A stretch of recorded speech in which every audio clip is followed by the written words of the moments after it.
there is no such thing as a free lunch or a free virtualization platform in this case. At Straight Path, we're starting to see some customers, a little bit more and more, thanks to our friends at Broadcom doing kind of what other vendors have done, who will remain nameless for now. I'm talking to one of them about hopefully changing course on some things. We'll see how that goes. But people get the right idea that they can just jack up license prices, make everything expensive, and sort of push out the small partners and the small companies. And we're seeing that with VMware, right? We're seeing the Broadcom scare has it's stuck. It's happened a while ago, but it's not going anywhere. And people are finally starting to abandon VMware.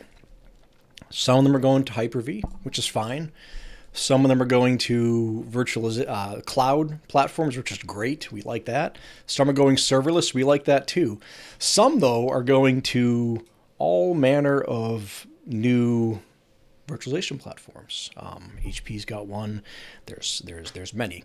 We've seen a handful of customers ask us questions like, "Hey, do you support this? Do you support that?" And I got to be honest, I'm starting to see some things here and there with the clients who have chosen to go to Proxmox and some of these other ones. Proxmox seems to be the one that's getting more of a hit right now of usage, and we're seeing some of the problems that remind me of virtualization 15 years ago, or whenever, back when you had to go to RDMs versus virtual disk was like a real serious conversation, and the early days where things strangely happened, and we're seeing that now. We're seeing a couple things where performance isn't good, dealing with some corruption right now. I'm not saying Proxmox is the cause, but I can tell you the day that this folks moved from one platform to another, just a lift and shift migration, that's the day some of the stuff happened. And we're working through it with them, but we're talking about the virtualization platform that your production databases are on.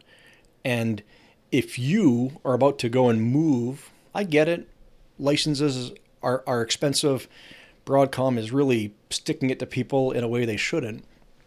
But if you just move and you don't talk to your DBA team, or you don't have a DBA team, and you don't talk to anybody like us or our partners out there or our friends out there about what the effect is to your database, if you don't have a plan, if you don't test it, if you just take your old Windows 2012 or Windows 2016 or even your 2019s and you just shift them over there and expect no problems and say, cool, we save money, you might be in for a surprise. And you might spend some of the saved license costs on people like me and my team.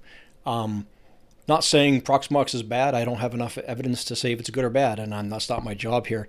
But I am saying if you just jump off that cliff without thinking about it first, you might be taking a step in a direction kind of back to some of the early days of virtualization when we're chasing some ghosts and random things. We're learning more. Maybe we'll get a best practices guide out there too. And I'm all for saving money when a big company wants to consolidate and screw over the little folks. I get it as a little folk myself. Not me, but my company. I got to work on getting a little.